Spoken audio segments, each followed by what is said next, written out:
The Lost Wallet. In a big busy city, there lived a man named Michael Turner. He was a taxi driver. Every day, he worked hard from morning until late at night. He was not rich, but he was a good man with a kind heart. Michael lived with his wife Alice and their little daughter Emma. They stayed in a small apartment on the edge of the city. The apartment was old, and the walls were cracked, but they kept it clean and tidy. Alice took care of the home while Michael worked. Emma was only 8 years old, but she was bright and cheerful. She always said she wanted to become a teacher when she grew up. Michael loved his family more than anything. Every morning, before he left for work, he kissed Emma's forehead and said softly, "Be good, my little star. I'll be home soon." Then he put on his old jacket, grabbed his car keys, and walked to the parking area where his yellow taxi waited. The city was always alive and noisy. Cars honked, buses rumbled, and people hurried everywhere. Michael drove through the busy streets, picking up passengers one by one. Some were friendly and polite, while others were quiet or impatient. No matter who they were, Michael always smiled and said, "Good morning. Where would you like to go?" He believed being kind cost nothing but could make someone's day better. Michael didn't earn much, but he never gave up. Some days were good, with many passengers. Other days were slow, and he barely made enough for food and fuel. But Michael kept driving because he had a dream. He wanted to save enough money so Emma could go to a good school.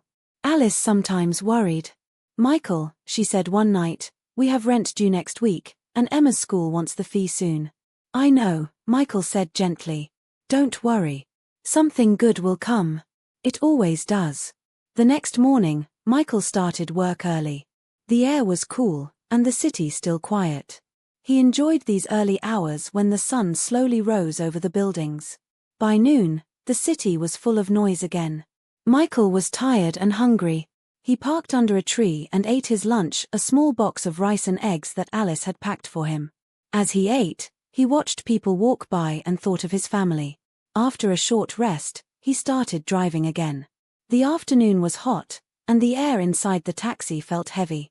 Suddenly, as he passed a tall hotel, a man in a suit waved at him. Michael stopped the taxi. The man stepped in. He looked around 40, tall and well-dressed. His shoes were shiny, and his watch sparkled in the sunlight. He carried a black leather briefcase. He looked like someone important, maybe a businessman. "Please take me to the Grand Riverside Hotel," the man said. "Yes, sir," Michael replied politely and began driving. The man didn't talk much. He was busy with his phone, speaking quickly about meetings and numbers. Michael kept his eyes on the road and drove carefully through traffic. When they reached the hotel, the man handed him the fare, said a quick thank you, and walked away, still talking on the phone. Michael didn't think much about it. He picked up the next passenger and kept working until the evening. It was almost sunset when he noticed something on the back seat. He stopped the car and looked closer. There it was, a black wallet. Michael picked it up. It looked expensive. He opened it slowly. Inside were credit cards, an ID card, and a thick stack of cash.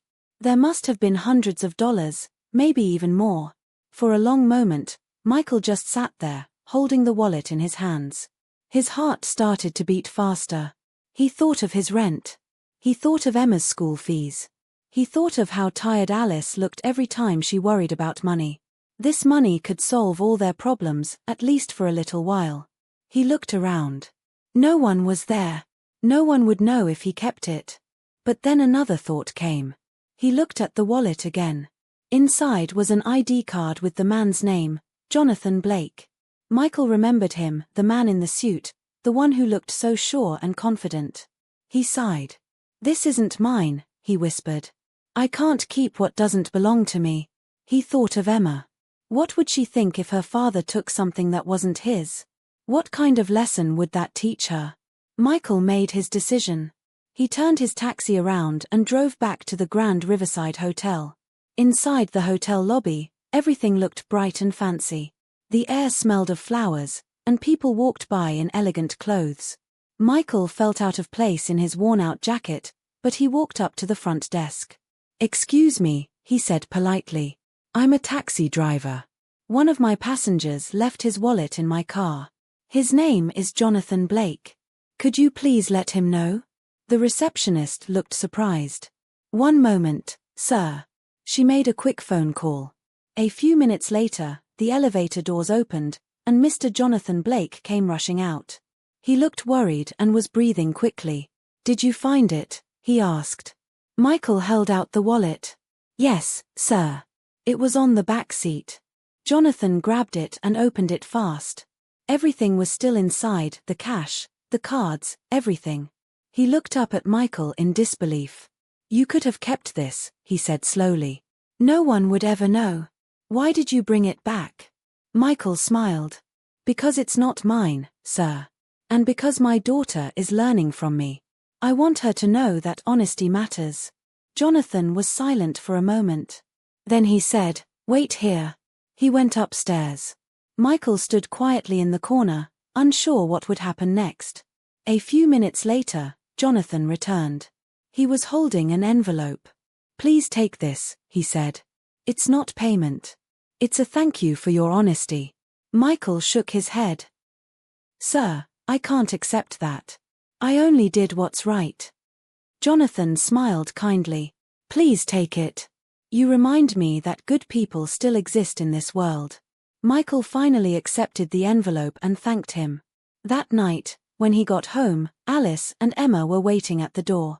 Emma ran to him and hugged his legs. Daddy, she shouted happily. Michael hugged her back, feeling her little heartbeat against his chest. Alice noticed the envelope in his hand. What's that? She asked. Michael told them the whole story about the man, the wallet, and how he returned it. When he opened the envelope, they were surprised. Inside was a large amount of money, enough to pay the rent, buy food, and still save a little. Alice's eyes filled with tears. You did the right thing, she whispered. Emma clapped her hands. My daddy is a hero, she said proudly. Michael smiled and kissed her forehead. Always be honest, my little star, he said softly. Honesty will always bring good things. The next morning, something even more surprising happened. Michael received a phone call. The voice on the other end was Jonathan Blake. Mr. Turner, Jonathan said, can you meet me for coffee today? Michael was curious but agreed. When they met, Jonathan smiled warmly and said, you made a big impression on me yesterday. I own a transportation company. We manage cars for hotels and businesses. I need a person like you, someone honest, reliable, and patient. Would you be interested in working for me? Michael was shocked. He couldn't believe what he was hearing. It was more than just a job offer. It was a chance for a better life. I don't know what to say, Michael said quietly. Say yes, Jonathan said with a smile. You've earned it. Michael nodded. Yes, sir. I'd be honored. Weeks passed. Michael started working at Jonathan's company. He learned quickly and worked with great care. His new job gave him a stable salary and regular hours. He didn't have to drive late into the night anymore. He could eat dinner with his family every evening and help Emma with her homework. Alice was happier than ever. Their home slowly improved. They bought a new fan, a small television, and even a few books for Emma. Sometimes, when Michael drove past the old roads where he used to work as a taxi driver, he smiled. He remembered the day he found the wallet and how a single honest choice had changed everything. He never forgot it. Years later, Emma grew up and became a teacher, just like she always wanted. She was kind, patient, and loved by her students. One day, one of her students asked her, Miss Turner, why are you always telling us to be honest? Emma smiled and said, because my father once returned a lost wallet full of money. He could have kept it, but he didn't. He taught me that honesty is more valuable than money. And because he was honest, our lives changed for the better. Her students listened quietly. They saw pride in her eyes. When Emma came home that evening, she found her father sitting on the porch, drinking tea. His hair had turned grey, but his smile was the same. Dad, she said softly, I told my students about you today. He looked up and chuckled. Oh really? What did you tell them? I told them you were the most honest man I know. Michael smiled and looked at the sunset. Well, he said. I just did what anyone should do. Emma sat beside him and took his hand. Not everyone does, Dad. But you did. And I'll never forget that. Michael looked at her and felt peace in his heart. He had worked hard all his life, but the thing he was most proud of wasn't the job or the money. It was the choice he made that day, the choice to be honest. Sometimes, people think honesty is just a small thing. But Michael knew the truth. Being honest can change everything. It can bring trust. It can bring peace. And sometimes, it can even bring unexpected rewards. He had learned that one good choice could change not only your life but also the lives of those you love. And so, every time he saw Emma smile, he felt grateful for the wallet he found, grateful for the path he chose, and grateful that honesty had led them all to a better life.